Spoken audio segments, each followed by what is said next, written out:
Amém, irmãos? Espero que todos estejam bem, todos estejam em paz. Vamos orar pela palavra. Senhor, nós oramos te agradecendo por mais esse dia, por mais esse culto. Pedimos que o Senhor venha nos dando entendimento e sabedoria da tua palavra. Capacita a tua igreja, Senhor. Em nome de Jesus. Amém. Amém, irmãos? Vamos ao nosso texto base, livro do profeta Daniel, capítulo 9, versículo 20, diz assim: Estando eu ainda falando e orando, e confessando o meu pecado, e o pecado do meu povo Israel, e lançando a minha súplica perante a face do Senhor meu Deus, pelo monte santo do meu Deus. Estando eu, digo, ainda falando na oração, o homem Gabriel, que eu tinha visto na minha visão ao princípio, veio voando rapidamente e tocou-me à hora do sacrifício da tarde. Ele me instruiu e falou comigo dizendo: Daniel, agora saí para fazer-te entender o sentido. No princípio das tuas súplicas saiu a ordem, e eu vim para tu declarar, porque és muito amado. Considera, pois, a palavra e entende a visão. Até aqui. Veja, irmãos, esse capítulo 9 do livro de Daniel é o capítulo mais estudado do livro. Aqui nós temos uma das profecias mais espetaculares de toda a Bíblia. Só que essa profecia, ela divide a opinião dos estudiosos. Existem pelo menos 3 grandes vertentes cristãs de interpretação dessa profecia. E existe também uma vertente judaica que interpreta essa profecia. Na quarta-feira passada, nós tivemos a honra de receber o pastor Antônio Neto, e ele nos deu a chamada interpretação histórica. Ele fez uma exposição brilhante, colocou bem os fatos, porém, existe mais de uma interpretação. E eu vou tentar demonstrar para vocês o seguinte: veja, quando a gente fala em profecia bíblica, o livro do Apocalipse, por exemplo, todas as gerações que leem o livro do Apocalipse, elas olham os seus dias e elas têm coisas que elas usam para os seus dias. Também elas olham para coisas que aconteceram no passado. E também elas olham para coisas que ainda não aconteceram e vão acontecer no futuro. A interpretação que eu vou dar hoje, das 70 semanas, é a chamada interpretação messiânica, que aponta para a primeira vinda de Jesus, e a chamada interpretação futurista. Por quê? Nós entendemos aquela história das montanhas, que você está andando de carro numa serra bonita e você olha uma montanha bonita. Você só vê uma montanha. Aí você caminha um pouco mais, você vê que tem uma montanha por trás. E você caminha um pouco mais, você vê que tem outra montanha. Um exemplo claro disso é o anticristo.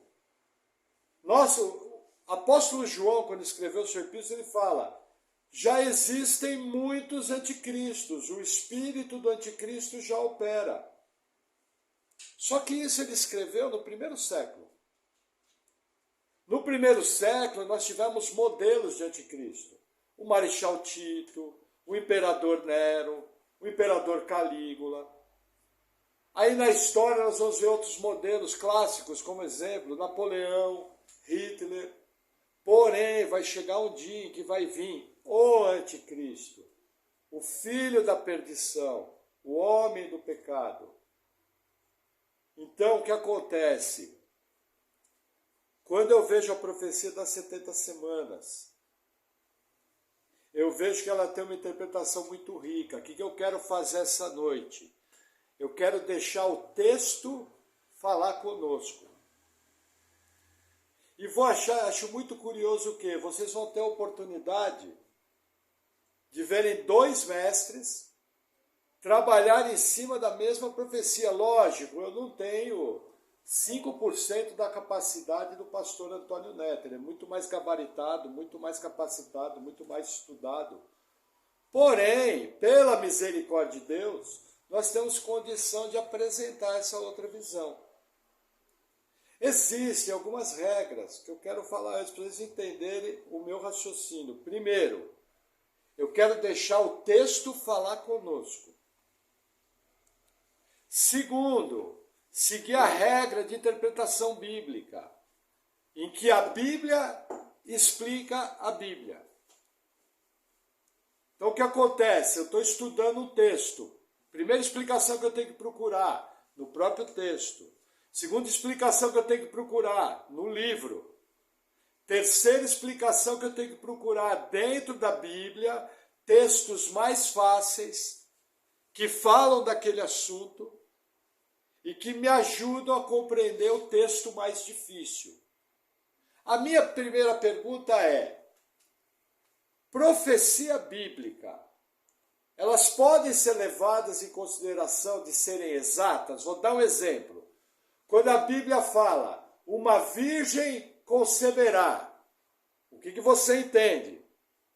Que uma virgem vai engravidar e vai dar luz ao filho, correto? Nós sabemos que essa virgem é Maria. Por exemplo, quando a Bíblia fala, e tu, Belém, a menor entre as cidades, de ti virá o Messias. O que eu entendo? Que é da cidade de Belém que Jesus tem que nascer, correto? Uma outra profecia, e ele curou muitos doentes e muitos enfermos. Para quê?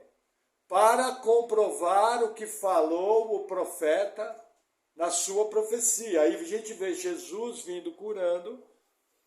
Você olhava para Jesus e entendia, olha, ele está cumprindo esse texto. Um outro texto sobre Jesus, por exemplo, tu, Zebulon e Naphtali, Galiléia dos gentios, a terra que estava em trevas, dela virá a grande luz. Aí nós vemos o cumprimento profético, Jesus, o Nazareno, vindo da Galiléia, região de Nazaré. Então o que eu quero defender aqui? A profecia bíblica, ela é precisa. Não pode haver dúvida na profecia bíblica. Eu posso ter mais de uma vertente de interpretação. Por exemplo, arrebatamento. Nós temos 3 vertentes, mas as 3 afirmam que Jesus vai voltar, que os mortos vão ressuscitar e os vivos vão encontrar com ele nos ares, num piscar de olhos. Então não pode haver divergência na interpretação da profecia. O que pode haver é uma divergência na visão. Por exemplo, tem gente que diz que o arrebatamento é antes da tribulação, tem gente que diz que é no meio, tem gente que fala que é no final, e tem gente como nós que fala que é na 7ª trombeta, na última trombeta. Mas as 4 visões ensinam a mesma coisa. Na profecia das 70 semanas, não é diferente. O pastor Antônio Neto brilhantemente apresentou a visão histórica. Porém, eu entendo que a interpretação histórica é parcial. No meu modo de enxergar a profecia, eu creio que essa profecia tem mais informações para nos dar. E é isso que eu vou tentar demonstrar para os irmãos nessa noite. Com toda humildade, porque, veja, pregar na sequência de um mestre que nem o pastor Antônio Neto é complicado. Mas, como eu falei, vamos deixar a Bíblia falar conosco. Amém? Então, vamos lá, versículo 24. 70 semanas estão determinadas sobre o teu povo e sobre a tua santa cidade. Vamos fazer uma pausa aqui. O que acontece? Essa profecia envolve 70 semanas de anos, 490 anos. Daniel estava orando pelo retorno do povo para Jerusalém, pela restauração da terra. Ele viu o livro do profeta Jeremias, viu que o tempo de exílio era 70 anos, e ele viu que aquilo estava muito próximo. Ele começou a orar: Senhor, quando nós vamos voltar para a terra?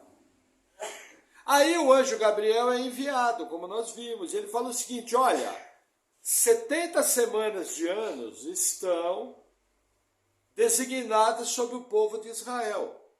Essa é a profecia. Nós estamos falando aqui de 490 anos. 7 vezes 7, 49. Mais um 0, 490. Amém? Daí o texto continua falando o seguinte, para cessar a transgressão e para dar fim aos pecados e para expiar a iniquidade e trazer a justiça eterna e selar a visão e a profecia e para ungir o Santíssimo. Até aqui. Veja que interessante. O anjo fala, olha, 490 anos sobre o teu povo. Para quê? Para realizar essas 6 maravilhas. O que a profecia está nos ensinando? Que ao cumprir o conteúdo da profecia, essas 6 coisas vão acontecer. Vou reler de novo. Primeiro, para cessar a transgressão, para dar fim aos pecados, para expiar a iniquidade e trazer justiça eterna, e selar a visão e a profecia, e para ungir o Santíssimo. Amém? Fica bem claro, essas 6 coisas têm que se cumprir. O que eu entendo? Essas 6 coisas só se cumpriram em Jesus Cristo. Somente a vinda do Cristo cumpriu essas 6 coisas. Pastor, por quê? Deixa marcadinho aí a sua Bíblia, em Daniel, vamos voltar 3 livros, livro do profeta Isaías, capítulo 53. Isaías 53, vamos deixar a Bíblia falar conosco.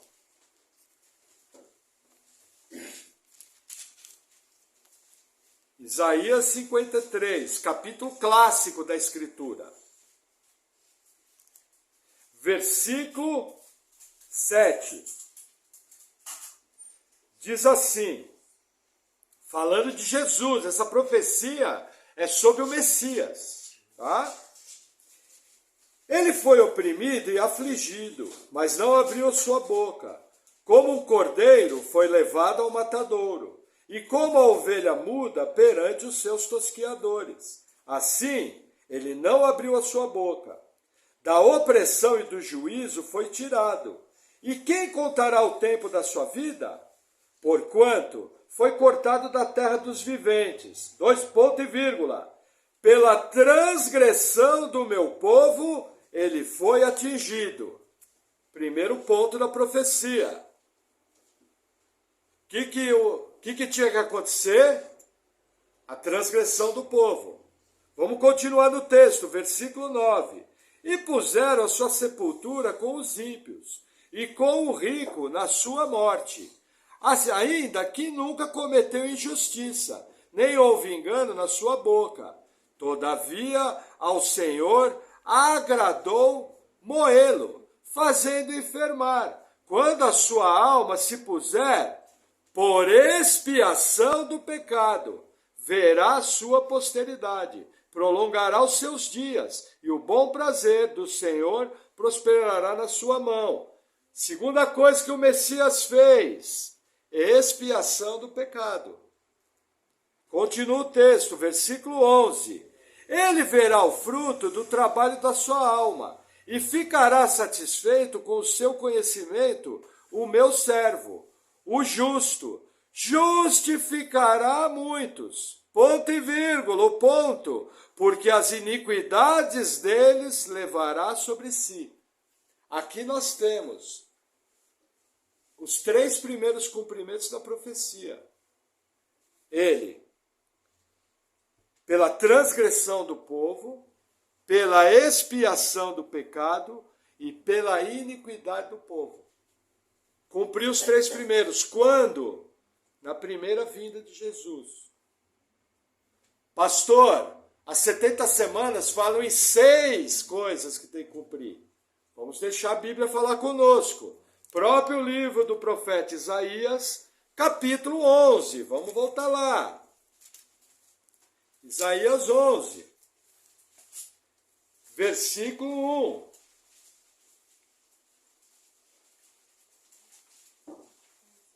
Diz assim: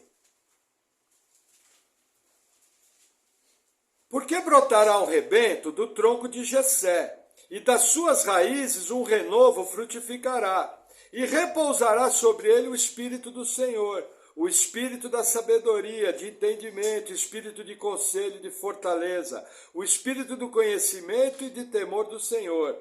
E deleitar-se-á no temor do Senhor, e julgará segundo a vista dos seus olhos, nem repreenderá segundo o ouvir dos seus ouvidos, mas julgará com justiça aos pobres, ó a profecia aqui, e repreenderá com equidade aos mansos da terra, e ferirá a terra com a vara da sua boca, e com o sopro dos seus lábios matará o ímpio, e a justiça, novamente, será o cinto dos seus lombos, e a fidelidade o cinto de suas entranhas. E morará o lobo com o cordeiro, e o leopardo com o cabrito se deitará, e o bezerro e o filho de leão, e o animal cevado andarão juntos, e um menino pequeno os guiará. A vaca e a ursa pastarão juntas, seus filhos se deitarão juntos, e o leão comerá palha com o boi. Até aqui. De quem que a profecia está falando? Do Cristo. Quando ele vier estabelecer o seu reino, os animais vão viver em paz como estão aqui. Vai acabar a ferocidade dos animais. Só que o texto me dá mais uma informação sobre a justiça eterna que virá. O anjo Gabriel fala, na segunda parte do versículo, que ao cumprir as 70 semanas, tinha que ter a justiça eterna. A justiça eterna está na terra hoje? Não, mas ela passou por nós. E está reinando, aceitando com Deus. Reinando ao lado de Deus, assentado ao lado de Deus. Porém, nós sabemos que Jesus vai vir a segunda vez, e aí sim a justiça eterna vai ser para sempre. Justiça eterna. Amém? Vamos continuar a deixar a Bíblia falar conosco. Não eu impor ao texto a minha opinião. Até agora eu só li Bíblia. Mas o texto. Isaías capítulo 32.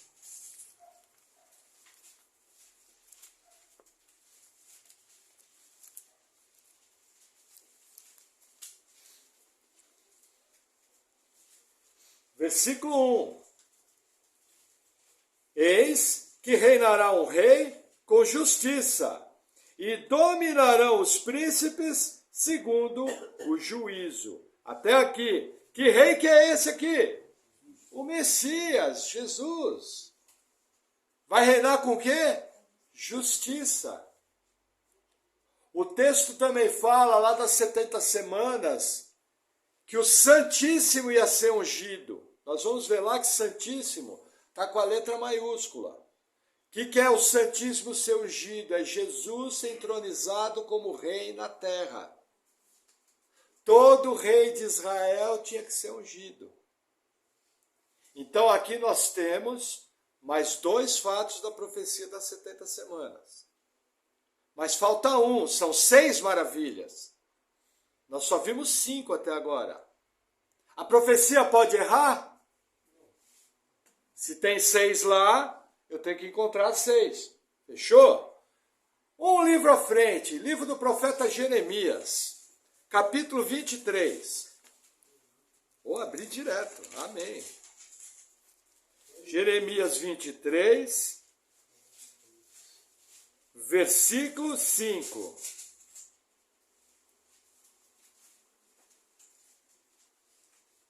Eis que vem dias, diz o Senhor, em que levantarei a Davi um renovo justo, e sendo rei, reinará e agirá sabiamente, e praticará o juízo e a justiça na terra. Nos seus dias Judá será salvo, e Israel habitará seguro, e esse será o seu nome, com o qual Deus os chamará, O Senhor, justiça nossa. Que em hebraico é Jeová Tseknedu. Quem é esse rei? Jesus, a raiz de Davi, filho de Davi. Tem misericórdia de mim.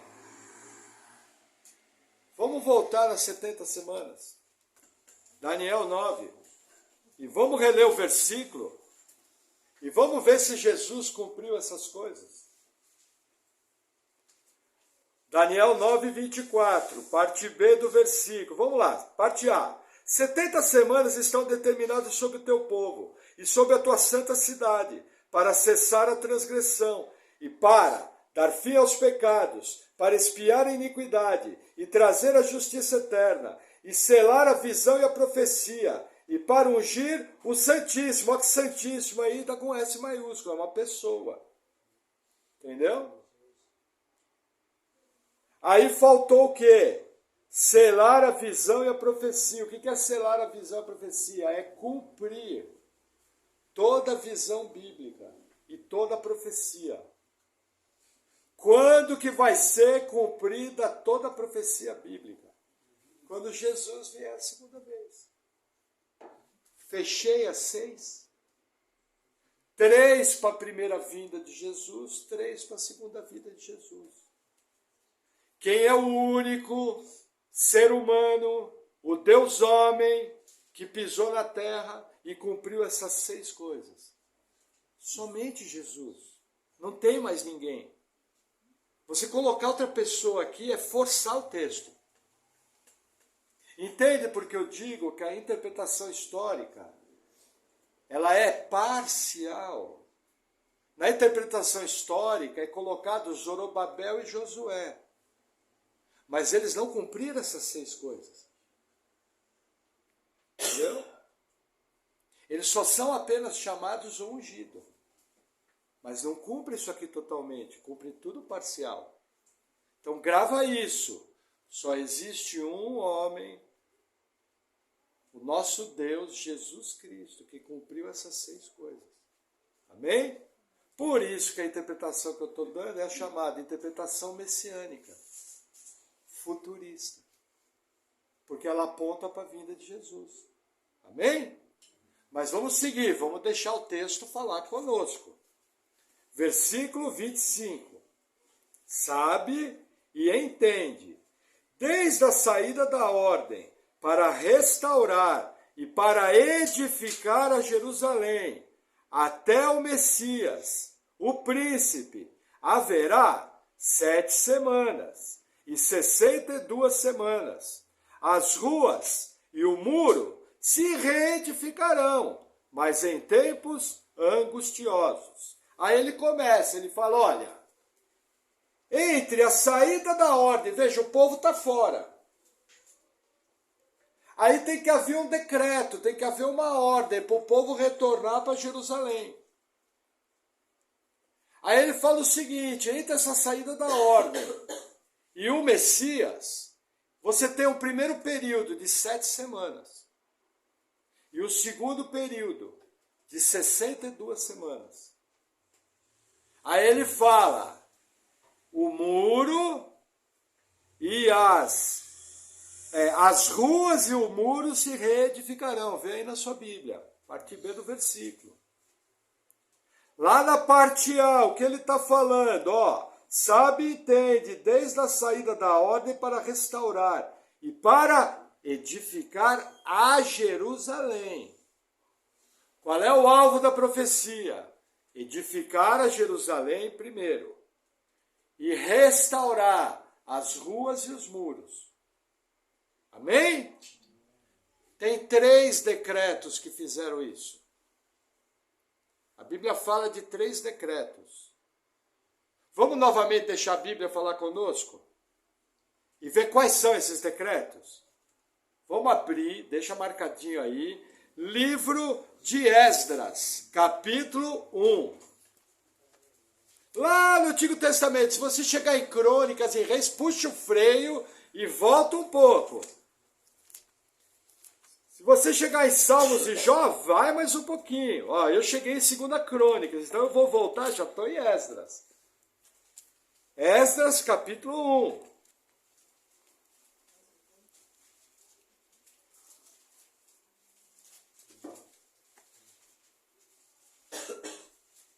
Misericórdia, pastor. Hoje eu vou pedir a compreensão dos irmãos. O pastor Antônio Neto pregou 1h15. Eu também preciso de 1h15. Misericórdia, pastor. Vigília, amém. Esdras 1, versículo 1. Diz assim: no primeiro ano de Ciro, rei da Pérsia, para que se cumprisse a palavra do Senhor pela boca de Jeremias, despertou o Senhor o espírito de Ciro, rei da Pérsia, o qual fez passar pregão por todo o seu reino, como também por escrito, dizendo: assim diz Ciro, rei da Pérsia, o Senhor, Deus dos céus, me deu todos os reinos da terra, e me encarregou de lhe edificar uma casa em Jerusalém, que está em Judá. Quem há entre nós de todo o seu povo, seja seu Deus com ele, e suba em Jerusalém, que está em Judá, e edifique a casa do Senhor Deus de Israel. Ele é o Deus que está em Jerusalém. Que ano que é esse aqui? 539 a.C. Ciro faz um decreto. Para quê? Para reedificar Jerusalém? Não! Lê aí, para reedificar o templo. O alvo do decreto de Ciro é reedificar o templo. Na profecia das 70 semanas, nós lemos a palavra templo? Não lemos. Mas tudo bem, segura aí. Poxa, pastor, a Bíblia tem um erro? Não, calma, o erro está comigo. Eu preciso aprender a ler. Mesmo livro de Esdras, capítulo 7.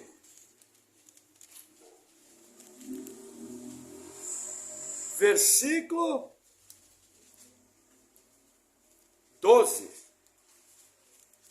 Diz assim: Artaxerxes, rei dos reis, ao sacerdote Esdras, escriba da lei do Deus do céu, paz perfeita, em tal tempo, por mim se decreta que no meu reino, todo aquele do povo de Israel e dos seus sacerdotes e levitas que quiserem ir contigo a Jerusalém, vá, porquanto és enviado da parte do rei e dos seus 7 conselheiros, para fazeres inquirição a respeito de Judá e de Jerusalém, conforme a lei do teu Deus, que está na tua mão, e para levardes a prata e o ouro que o rei e os seus conselheiros voluntariamente deram ao Deus de Israel, cuja habitação está em Jerusalém. Irmãos, qual que é a habitação de Deus que estava em Jerusalém no Antigo Testamento?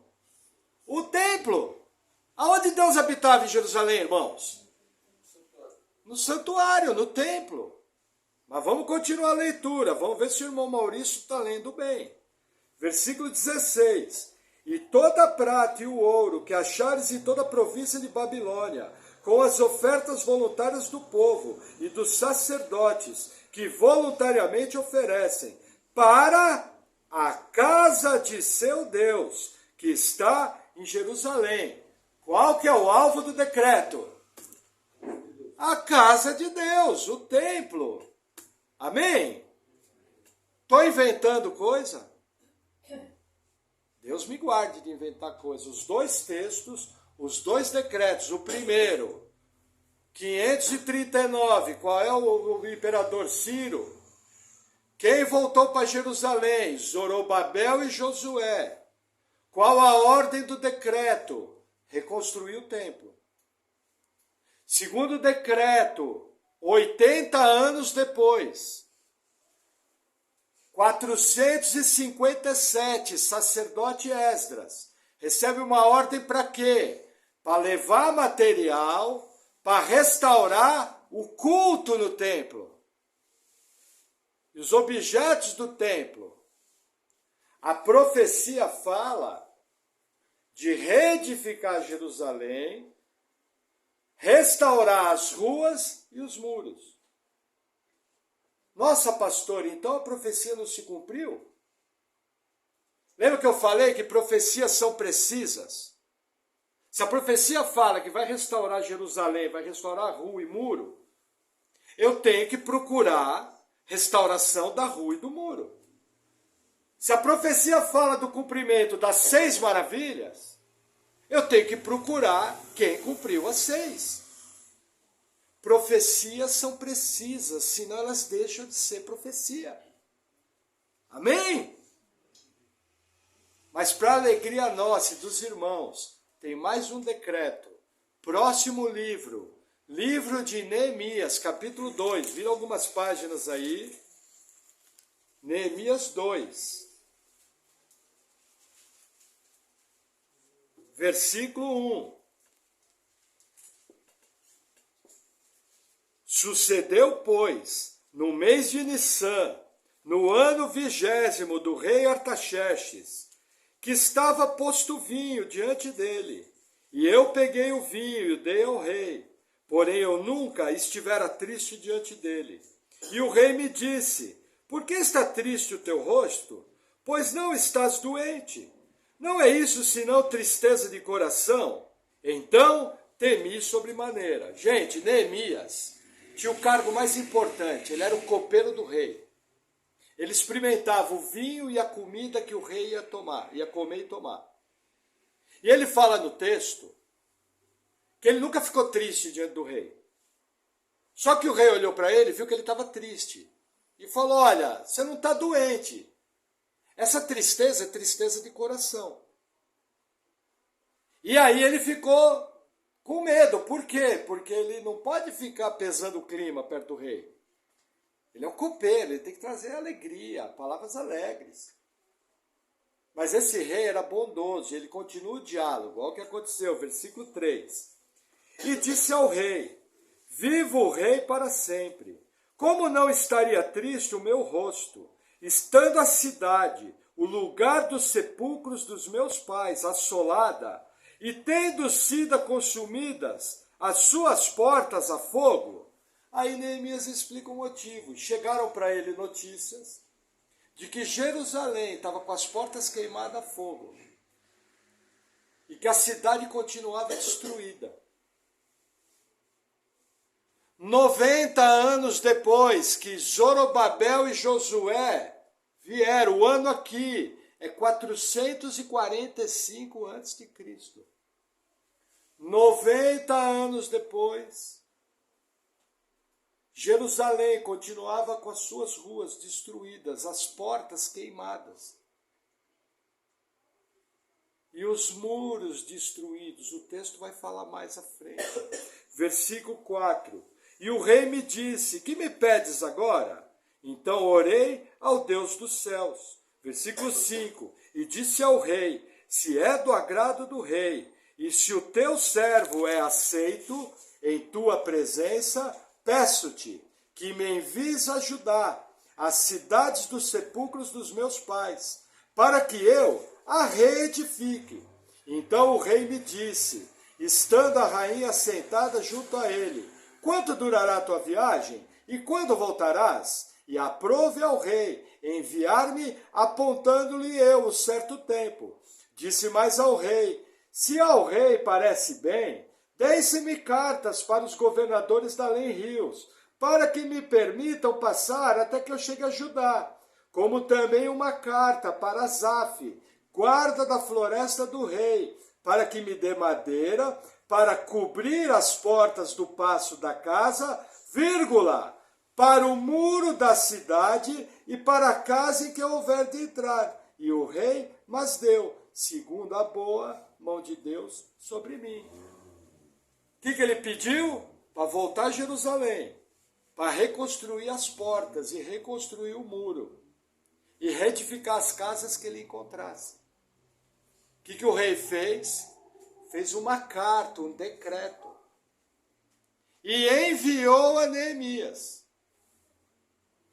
Só que esse decreto é apenas para a cidade de Jerusalém. Esse decreto é apenas para as portas da cidade, que formam conjunto com os muros. Adianta ter muro sem porta?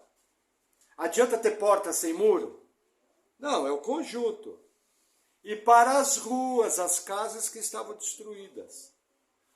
Vamos ver na profecia de Daniel, qual decreto que a Bíblia nos diz. Volta lá, Daniel 9, versículo 25.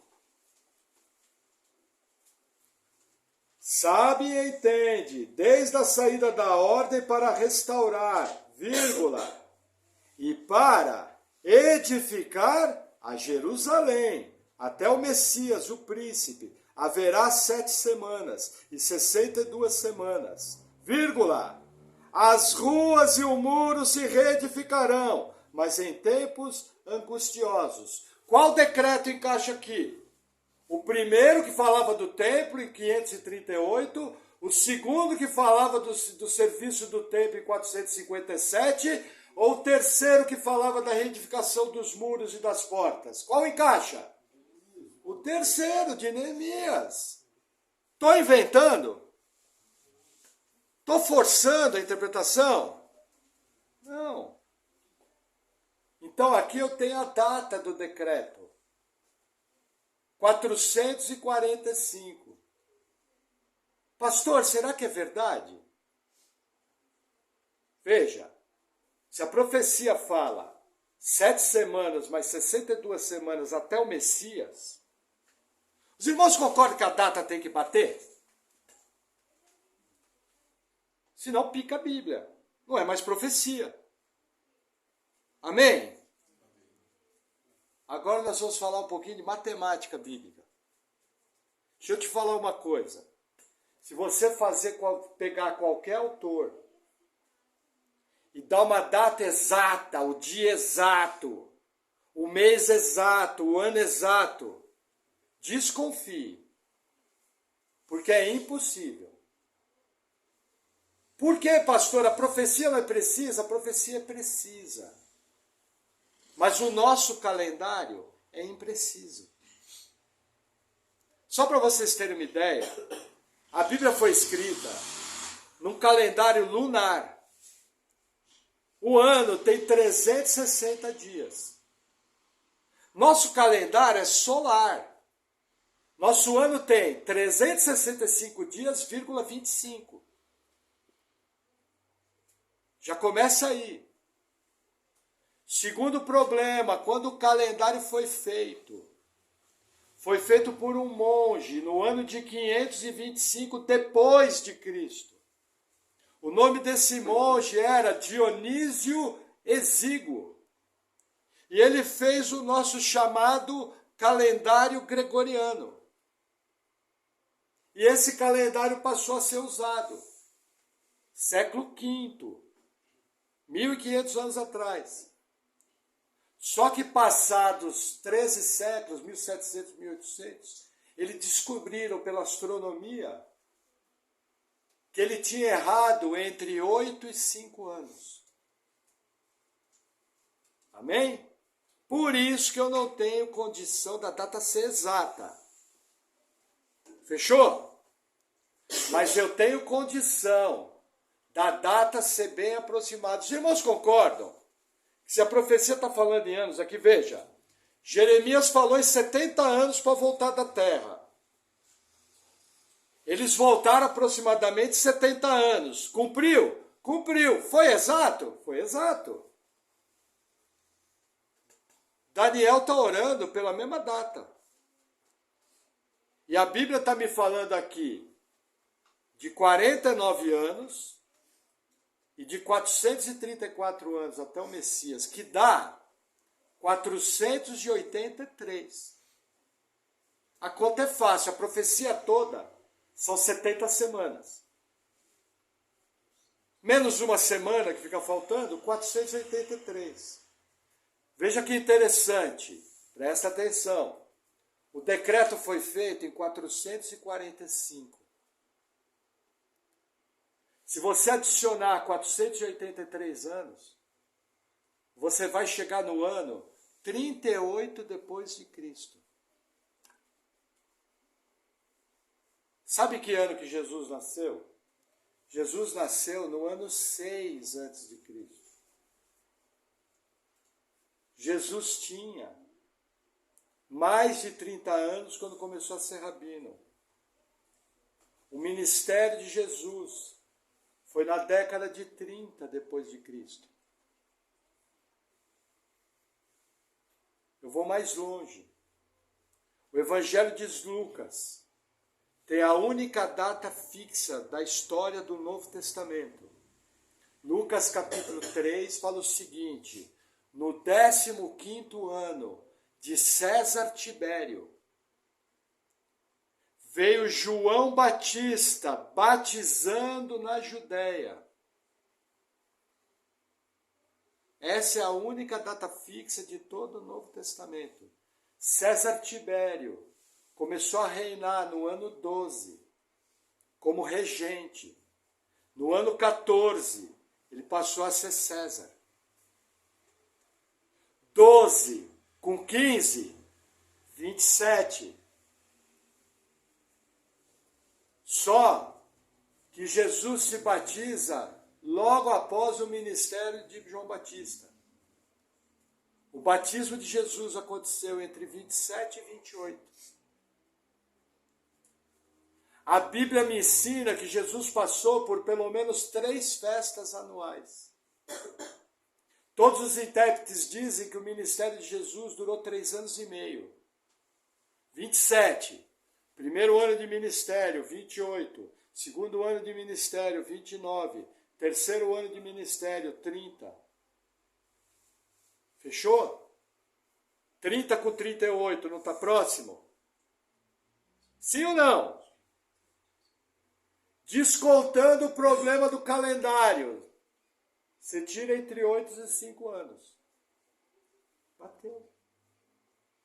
E eu vou te dar mais uma conta que você vai ficar assustado. Se eu mudar o calendário, tirar de ano lunar, com 360 dias, e colocar em ano solar, eu tenho que descontar 7 anos.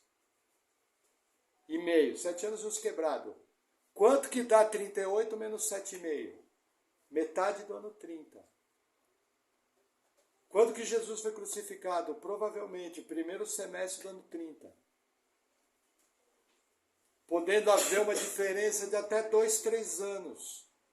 Por causa que César Tibério começou como regente no ano 12 e começou como César no ano 14. Até aqui a profecia bateu? Vamos revisar. Tinha que cumprir as 6 maravilhas. Somente Jesus cumpriu as 6. Tinha que ter um decreto para a reedificação da cidade de Jerusalém, dos muros e das ruas. O decreto é 445. Teriam que se passar 7 semanas primeiro. Pra você ter uma ideia, quando Neemias reconstruiu o muro, eles ficavam com uma mão na espada e outra mão construindo o muro, porque as nações em volta queriam invadir a cidade. Para parar a reconstrução do muro, a Bíblia fala, a profecia fala, serão reconstruídos em tempos angustiosos. Passou os primeiros 49 anos. Cumpriu a primeira parte da profecia. Só que a profecia continua, tem mais 62 semanas até o Messias. Você chega na década de 30. Ministério de Jesus. Cumpriu? Fechou a conta? Estou forçando? Os irmãos entendem que o problema somos nós, não é a profecia bíblica, essa diferença de 5, 10, 8 anos. Veja, quem é que sabia que Jesus tinha nascido no ano 6 a.C.? Como é que a gente soube disso? Se descobriu que Herodes o Grande morreu no ano 4. Aí a Bíblia fala daquelas crianças que morreram abaixo dos 2 anos. Então Jesus nasceu no ano 6. São informações que eu tenho. Diferenças de calendário. Então até aqui, a profecia cumpriu o preciso. Os irmãos entenderam a questão do decreto? Que os 2 primeiros decretos falavam do templo. E o terceiro decreto falava da cidade. Eu estou trabalhando em cima de uma profecia precisa. Só para vocês terem uma ideia, na interpretação histórica, por isso que eu falo que ela é incompleta e parcial, o ponto de partida foi 539. E o cumprimento em Antíoco Epifânio foi em 171. Essa diferença dá 380 anos. 370 anos. A profecia das 70 semanas são 490 anos. Para mim dizer que a interpretação histórica é completa, eu preciso engolir 120 anos de profecia. Por isso que eu tenho que dizer que o número é simbólico. Agora, o que eu entendo? A interpretação histórica me dá a sombra do que aconteceu. Por isso que o Antônio Neto foi tão brilhante de expor. Por isso que eu quis trazer ele aqui para ensinar para vocês. Lembra que eu ensinei em Daniel que Antíoco Epifânio é o modelo do anticristo? E que tudo que você quer saber do anticristo, ele que vai fazer? A interpretação histórica explica tudo isso. Só que eu estou defendendo aqui que ela é parcial. Porque na nossa interpretação a diferença é 8 anos. Se você tivesse que apostar na precisão da profecia, qual que você escolheria? 8 anos. Entende o ministério dos mestres? O mestre tem que fazer uma escolha. Percebem que até aqui eu não forcei a escritura. Tranquilo, nós só seguimos lendo. E pegamos a calculadora, que cá entre nós, essas continhas são chatas, né? Amém? Vamos continuar aqui. A garganta secou. Versículo 26. E depois das 62 semanas, será cortado o Messias, mas não para si mesmo. Irmãos, quando acabou as 62 semanas, o que aconteceu com Jesus? Vou te explicar. Ele entrou em Jerusalém numa semana, sendo aclamado como rei. Uma semana depois ele foi morto, crucificado. Cumpriu a profecia? O Messias foi cortado? Cumpriu? Estou esticando o texto? Não, estou interpretando ele. 7 semanas, tempos angustiosos. 62 semanas, o Messias é morto. Bateu? Bateu. Percebe que eu não estou forçando? Mas vamos avançar um pouquinho mais. Vamos deixar o texto falar com a gente.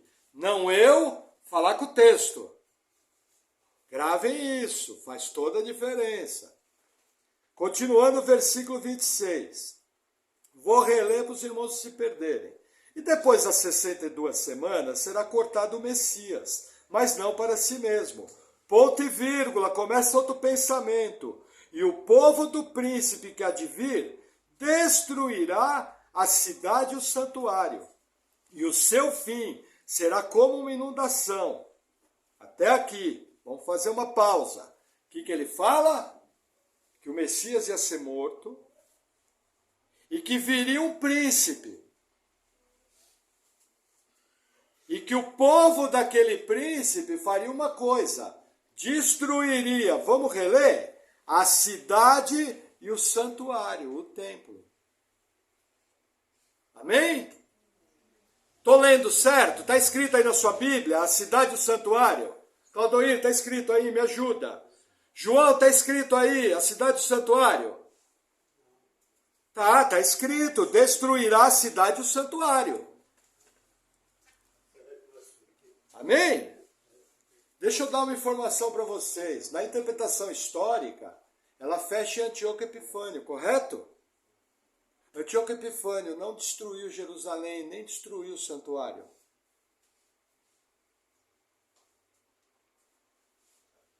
Jerusalém e o santuário só foram destruídos 2 vezes. Nabucodonosor, em 586, e o Marechal Tito, em 70 depois de Cristo, depois da morte do Messias. Esse versículo não pode ser cumprido em Antíoco Epifânio, porque ele não destruiu o templo. Lembra o que ele fez? Ele colocou uma estátua de Zeus, imolou um porco, salpicou o templo com o sangue do porco e obrigou os sacerdotes a comerem a carne do porco. Quem não comia morria. Fechou? Colocar a estátua de Deus, sacrificar um porco, é destruir o templo? Não. Esse templo, inclusive, foi reformado por Herodes. E Jesus pisou nesse templo da época de Antíoco Epifânio. Jesus andou nesse templo. Percebe por que eu defendo? Esse é o principal versículo. Por que eu defendo que a interpretação histórica é parcial? Ela é uma sombra. Para me ajudar a entender o contexto. Porque Antíoco Epifânio não destruiu Jerusalém, não destruiu o templo. Fechou? Só uma perguntinha, estou forçando o texto? Até agora eu só li. Percebe? Que mais que ele me fala? Ele me fala de um povo. Aí tem gente que diz que o príncipe aqui é Jesus. Só que olha na sua Bíblia, o príncipe está com o P minúsculo.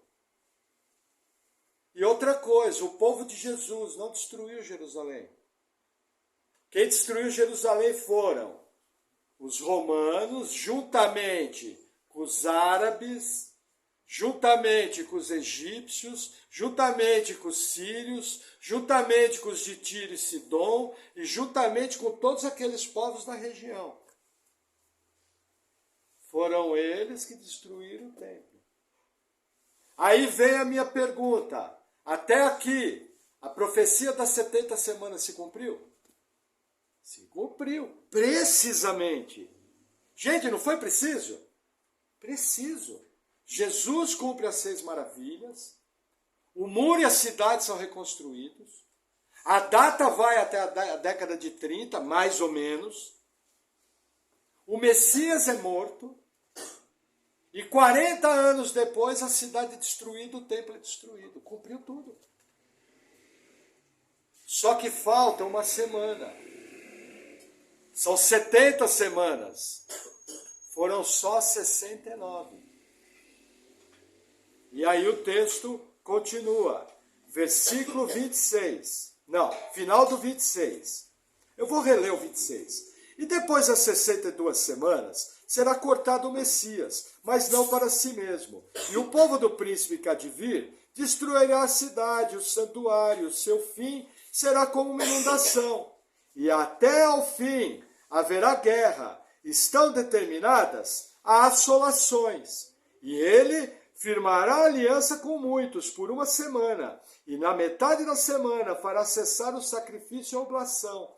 E sobre a asa das abominações virá o assolador, e isso até a consumação, e o que está determinado será derramado sobre o assolador. A profecia termina da seguinte forma: depois da destruição do templo, da destruição da cidade, haveria um tempo de guerras, haveria um tempo tribuloso. Após esse tempo, um príncipe que haveria de vir iniciaria a semana 70. Como? Com uma aliança com muitos povos. E ele ia vir sobre a asa das abominações. Quem é que Jesus fala que vai vir sobre a asa das abominações? O anticristo. A abominação desoladora de que fala o profeta Daniel. Cumpre a profecia? Percebe?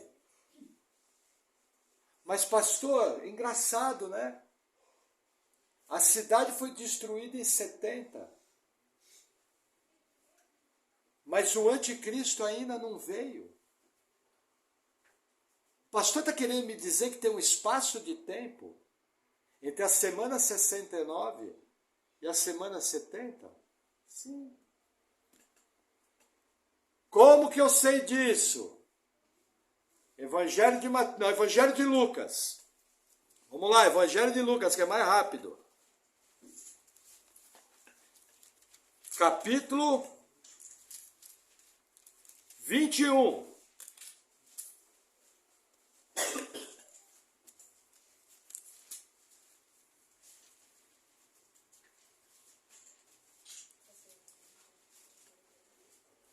Versículo 6. Não, vamos ler o 5. Diz assim. Olha o subtítulo aí na sua Bíblia. Jesus prediz a destruição do templo de Jerusalém. É o assunto da profecia das 70 semanas? Lembra? Vamos lá. Versículo 5. E dizendo alguns a respeito do templo, que estava ornado de formosas pedras e dádivas, disse: quanto a essas coisas que vedes, dias virão em que não se deixará pedra sobre pedra, que não seja derrubada. O que Jesus está profetizando aqui? Destruição do templo. Profecia das 70 semanas. Entendeu? Mas vamos seguir, versículo 9. E quando ouvires de guerras e sedições, não vos assusteis, porque é necessário que isso aconteça primeiro, mas o fim não será logo. Lembra a ordem da profecia? O templo e a cidade seriam destruídos. Depois da destruição, que aconteceria? Guerras e tribulações. Jesus confirma isso? Confirma, mas vamos avançar mais um pouquinho. Vamos deixar a Bíblia falar conosco. Versículo 12.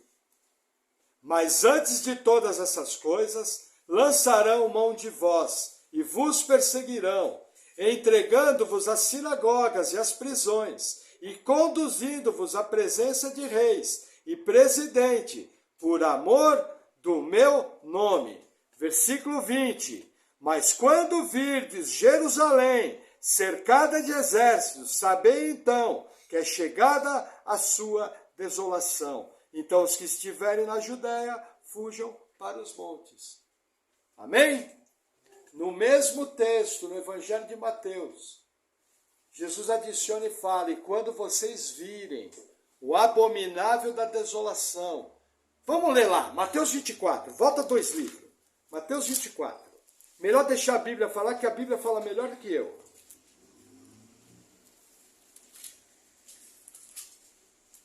Mateus 24, versículo 15. Vamos ler o 14, para vocês entenderem o contexto da lacuna. Tá? Diz assim: e esse evangelho do reino será pregado em todo o mundo, e testemunha a todas as nações. Então virá o fim. Versículo 15. Quando, pois, virdes que a abominação da desolação, de que falou o profeta Daniel, está no lugar santo, quem lê, entenda. Então os que estiverem na Judéia, fujam para os montes. De que Jesus está falando? Abominável da desolação, profecia das 70 semanas. Só que ele não está falando de uma repetição. Ele está falando de um cumprimento. De que fala o profeta Daniel. Daniel falou o quê? Uma profecia. Quando ela está se cumprindo aqui. Fechou com o texto de Daniel? Mas olha que interessante. Versículo 3. Versículo 2. Volta um pouco aí. Jesus, porém, lhes disse: não vedes tudo isso? Em verdade vos digo que não ficará aqui pedra sobre pedra, que não seja derrubada. Jesus está falando da destruição do templo. Só que tem uma lacuna. Versículo 6. E ouvireis de guerras e rumores de guerras. Olhai, não vos assustei, porque é mister que isso aconteça. Repetiu a profecia das 70 semanas? Destruição do templo, guerras e rumores de guerras, lacuna, evangelho sendo pregado, começa a última semana. O que a última semana fala? O príncipe que há de vir fará uma aliança de 7 anos. Na metade da semana ele fará cessar o sacrifício. E a gente sabe por outros textos de Daniel que ele vai colocar a abominação no templo. Quem é que cumpre a semana 70? O anticristo. Lembra das 6 maravilhas? 3 se cumpriram na primeira vinda. 3 só vão se cumprir na segunda vinda. Ainda falta cumprir essas 3. Só Jesus pode cumprir. Jesus veio logo após Antíoco Epifânio? Jesus veio logo após a destruição do templo? Jesus não voltou ainda. Falta cumprir. Vai cumprir a profecia? Preciso? Exato? Sim. É profecia. Gente, se não cumprir exato, não é profecia. Percebe por onde eu caminhei? Pastor, por que Deus escolheu fazer essa lacuna? Não é uma boa pergunta? Veja, as primeiras 7 semanas foram na sequência das outras 62, estava indo tudo bem. O Messias veio. Tudo em ordem. Por que Deus não continuou cumprindo a semana 70? Lembra da regra de hermenêutica? Que a Bíblia explica a Bíblia? Amém? Vamos um pouquinho à frente, Evangelho de João. Capítulo 19. Vamos ver por que teve que ter lacuna. Por que hoje nós estamos vivendo no espaço de tempo entre a semana 69 e a semana 70. Vamos ver se faz sentido, se o irmão Maurício não está pirando o cabeção. João 19, versículo 12. Diz assim, aqui é o julgamento de Jesus. Jesus está diante de Pilatos. Desde então, Pilatos procurava soltá-lo, mas os judeus clamavam, dizendo, se soltas este, não és amigo de César. Qualquer que se faz rei é contra César. O que o texto está dizendo? Que quando Jesus entrou na entrada triunfal, montado numa jumentinha, ele foi aclamado rei. O Sinédrio levou ele para julgamento dizendo, olha, ele está dizendo que é rei, não César. Pilatos viu que era tudo pataquada. E queria soltar Jesus. Que eles falaram, não, se você disser que soltar ele, você está indo contra César. Olha o que os judeus fizeram, versículo 15. Vamos ler o 14. E era a preparação da Páscoa, e quase hora sexta. E disse aos judeus, eis aqui vosso rei. Mas eles bradaram, tira, tira, crucifica-o. Disse-lhes Pilatos, hei de crucificar o vosso rei? Responderam os príncipes e sacerdote, não temos rei, senão César. O que os judeus fizeram? Rejeitaram o Messias. Rejeitaram? Estou forçando o texto? Mas pastor, o que isso tem a ver com a lacuna? Vamos à frente, 2 cartas à frente. Carta de Paulo aos Romanos, capítulo 11. A Bíblia explica a Bíblia. E os irmãos estão gastando a unha.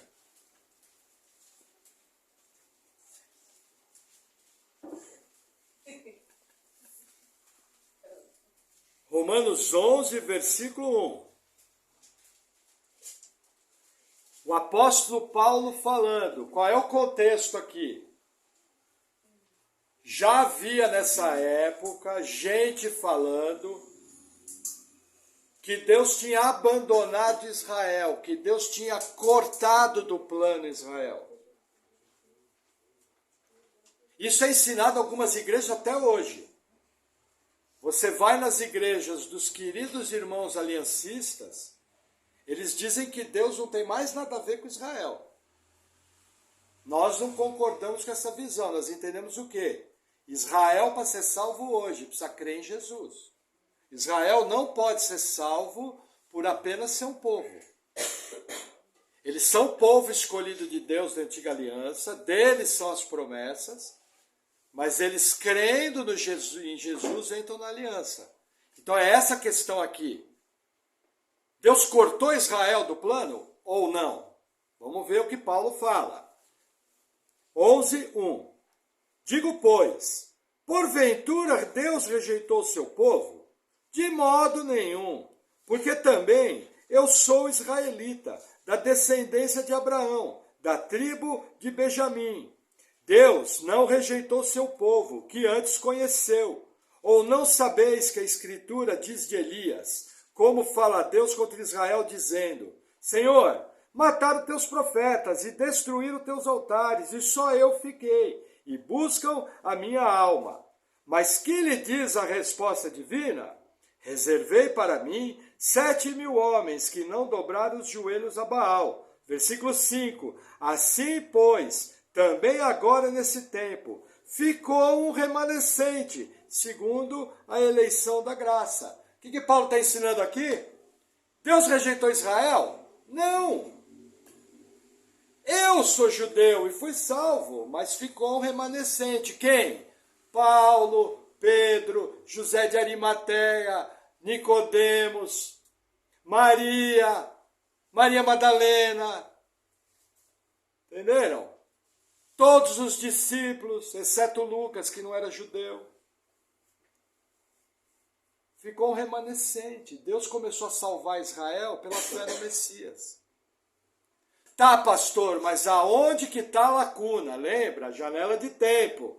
Entre a semana 69, que terminou lá na década de 30, e a vinda do anticristo, que é a semana 70. Tem que ter uma lacuna e tem que ter um poder. Um porquê.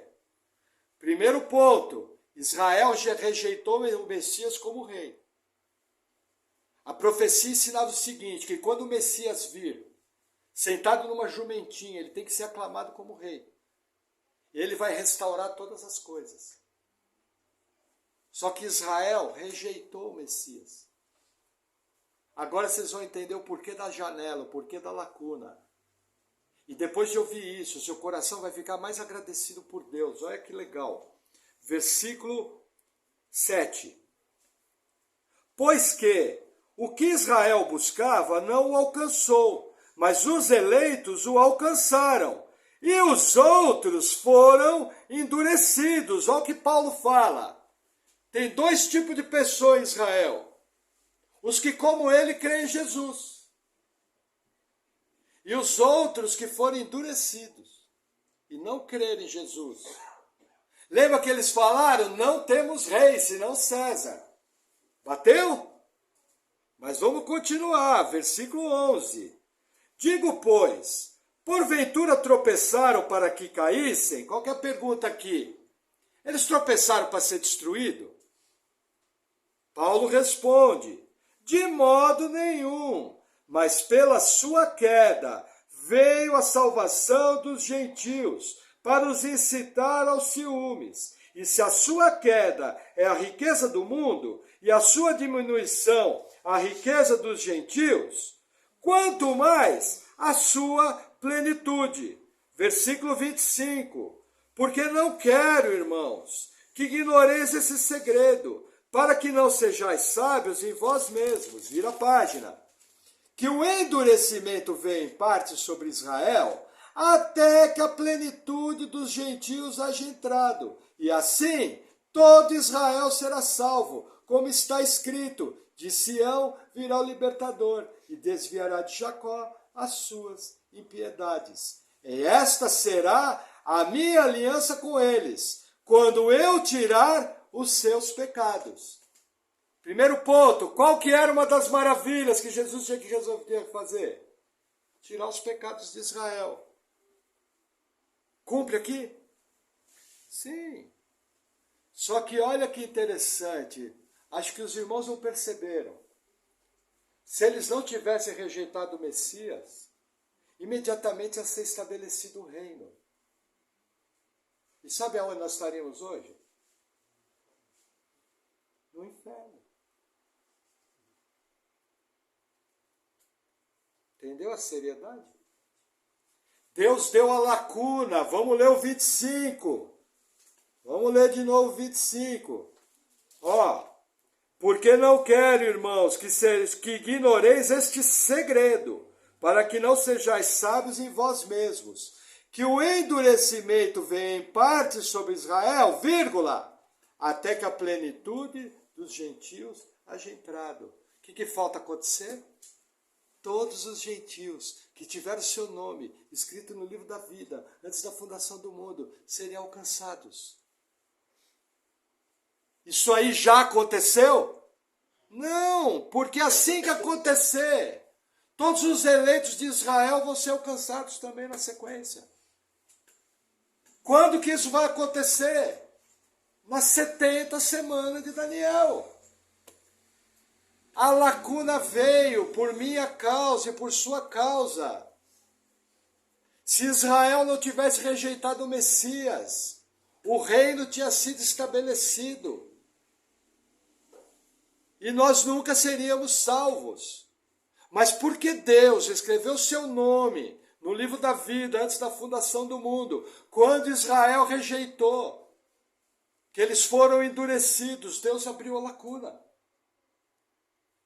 Só que ainda falta se cumprir a semana 70. Quando o príncipe que há de vir, o assolador de que Jesus fala, vai firmar uma aliança de 7 anos com muitos. Lembra dos 10 reis? Lembra dos 10 chifres? Lembram? Lembra dos 10 dedos da estátua de Nabucodonosor?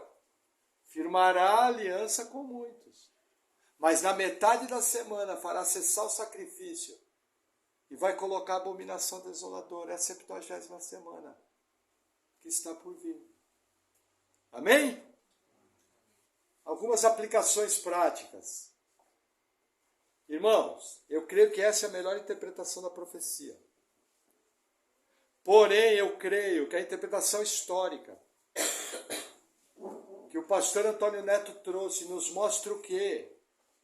Esse princípio de sombra, esse princípio de exemplo, esse princípio de eu ver na história repetição de algumas profecias. Isso é linguagem escatológica, isso é linguagem profética. Nós já tivemos muitos anticristos. Antíoco Epifânio foi um modelo de anticristo. Cumpre 100% a profecia das 70 semanas? Eu creio que não. Mas nos dá o exemplo do quê? Da mesma forma que o povo foi assolado entre 170 a.C., 171 a.C. e 165. Da mesma forma que Jerusalém foi destruída em 70 depois de Cristo. Da mesma forma vai se cumprir a 70ª semana de Daniel. E quando disserem paz e segurança, lhes sobrevirá repentina destruição, como aquela que está para dar à luz com dores de parto. E aí 1 Tessalonicenses 5 continua, mas vós não são da noite, vocês não são de trevas, vocês são do dia, portanto, vigiai, para que não sejais pegos de surpresa. Lembra que eu falo que vai ter crente que vai estar fazendo a barba do anticristo e vai achar que está tudo bem? Vai ter crente que tudo em volta dele vai estar desmoronando. E ele está tão preocupado com o seu umbigo, ele está tão preocupado com a sua vida, que ele não vai perceber o que está em volta. Lembra da promessa? Nós tivemos uma palavra dura domingo. Mas a ênfase da palavra não foi a perseguição. A ênfase da palavra foi o seguinte, Apocalipse 3:10. porque guardaste a palavra da minha paciência, da minha perseverança. Eis que vos guardarei da hora da provação, que há de vir sobre todo o mundo, para provar os que habitam na terra. Pastor, estou com medo do anticristo. Ei, irmão, deixa disso. Jesus falou, exultai quando visse essas coisas. Você tem que estar com medo da sua mornidão espiritual. Você tem que estar com medo da sua frouxidão. Você tem que estar com medo com a sua falta de compromisso com Deus. Qual foi a última vez que você evangelizou uma pessoa? Qual foi a última vez que você veio para a reunião de oração da igreja? No dia de culto, você fica fazendo conta para ver se vai vir para a igreja. Quando alguém precisa de alguma coisa, algum irmão precisa de alguma coisa, você sequer ora por ele, pelo objetivo. É isso que você tem que estar com medo. Porque, meu irmão, quando o anticristo vier e a assolação abominável da desolação estiver no templo, vai ter duas espécies de crentes. Vai ter os fiéis, que vão ser guardados por Deus no deserto, Apocalipse 12.